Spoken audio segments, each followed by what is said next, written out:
Welcome to an episode of Behind the Scenes, a weekly program unveiling the biggest political developments in Somali politics. I'm Sultan Mohammed, your host and co-producer here on Wararka Media alongside Suleiman Hashi. On this week's program, as the presidential election draws closer, the Puntland leader Saeed Abdullahi Deni has announced his candidacy for the presidency of Somalia.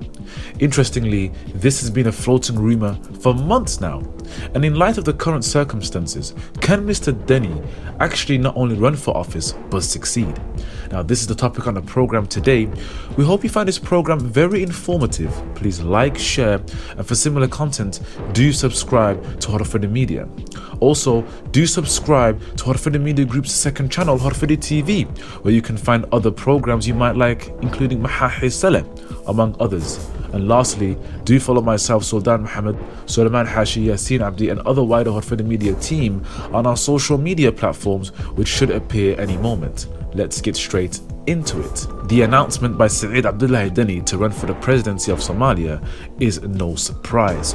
The rumours of Saeed Deni and his intentions have been circulating amongst Somali political observers and actors for quite some months now.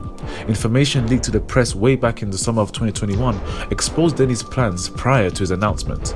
It was summer last year when the Minister of Planning, Investment and Economic Development himself, Jamal Mohammed Hassan, accused Deni of interfering and meddling in a Puntland election committee, as well as delaying his candidacy announcement to utilize his public office to manipulate elections in his favour. Now, fast forward to earlier this week in Garowe, the capital of the regional state of Puntland. Mr. Deni gave a keynote speech, not only announcing his candidacy, but also his reasoning that has underpinned this political move. Deni outlined his argument that Somalia needs a sweeping wind of change, citing President Mohamed Abdullahi Farmajo as the key undermining factor in the development of Somalia. He briefly pointed to his 3 years as leader of Puntland as a milestone and evidence that can be drawn upon when envisioning his possible future presidency if he is successful. Now, Deni went on to elucidate that he plans to outline his campaign manifesto in the coming days. However, despite all of this, there have been a mixed bunch of responses to Deni's announcement despite the anticipation. Now, many on social media and the wider other forms of communication have criticized Deni's speech as being too centered upon President Farmajo. Indeed, Deni did convey that his main objective at this current moment was to topple the incumbent President Mohamed Abdullahi Farmajo, citing Farmajo as being a damaging and incompetent leader. He went further to say that all those that oppose the current president ought to join in unison against him. Of course, Deni is a tactical politician, and his terminology and wording are carefully cherry-picked. But let's delve in and unpack some of the important elements of this speech that you might find interesting as a viewer. Upon reading between the diplomatic wording, one can see a subtle message by Deni to other opposition figures, particularly members of the CPC that have been vocal in their opposition to President Farmajo. Indeed, it was way back in February 2021 when the President Saeed Abdullahi Deni and President Ahmed Islam Madobe from Jubaland formed an alliance with the Council of Presidential Candidates and called it Badbaado Qaram, in which they were accused of delivering weapons to opposition-backed militia that were backing the rebel armies that were, of course, supporting these opposition figures. We've all seen footage of both Jubaland and Puntland security forces landing in Mogadishu with heavy weapons in two different planes. Now, both Deni and Ahmed Islam cited, and I quote, security reasons for this because they were at the time saying that they were worried about Farmajo using SNA forces to arrest them. And of course, these were baseless accusations with no evidence and never ever happening anyway. But this was the argument put forth. Now, whether those weapons were actually used by opposition militia supporting groups cannot be confirmed by Wararka Media, but these are some of the accusations being thrown around. However, it is the betrayal and the political game played by Mr. Deni that some have come to admire while others have come to dislike. The alliance was utilized by both Ahmed Islam Madobe and Deni to apply pressure upon Farmajo or even topple him following clashes in the capital in April of last year. Despite some opposition figures holding their end of the deal, Deni and his ally Ahmed Islam did not do so. Instead of providing support in the regional elections, many CPC allied candidates failed to gain any seats whatsoever. In fact, the majority of MPs and senators in Puntland are currently pro-Deni. In fact, he met with Puntland parliamentarians in Garowe on the night of his speech just before he began his campaign. So when we look at the election process in Puntland, a few holes begin to appear.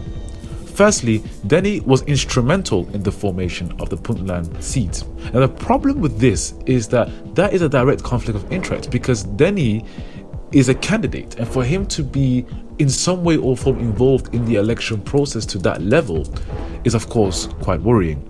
Number two, many have accused Deni of supporting senators that favor him.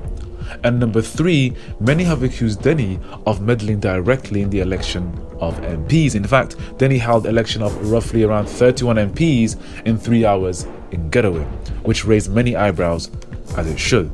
Now the reality is, however, that Deni utilized his position of public office for private gain. The president of Puntland does not use his valuable time and energy forming political alliances and preparing himself for his own private political campaign to run as president of Somalia. Instead, he was elected to serve the people of Puntland, and he must fulfill this role. If not, he must resign as the leader of Puntland. In actuality, Deni should have resigned the moment he consciously decided to run for the presidency of Somalia, as the conflict of interest would have inevitably arisen from that point onwards. Additionally, one has to look at Deni's most recent actions to understand his character as a politician.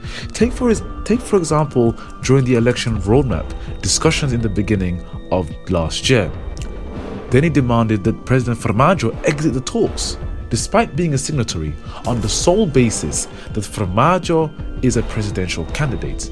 Ironically, Deni was utilizing his position as not just president of Puntland, but also his seat at the negotiation table for this election to ensure electoral support, not just in Puntland, but also Jubaland via his key ally, President Ahmed Islam, who also has a vendetta against the current government.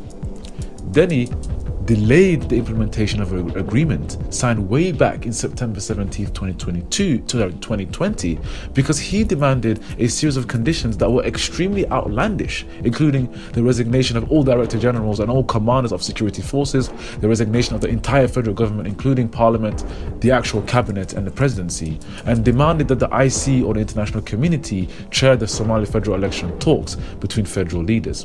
And all of these, of course, were rejected by the government, aside from the simple fact that Farmajo stepped aside from the election process and is actually delegated to Prime Minister Roble.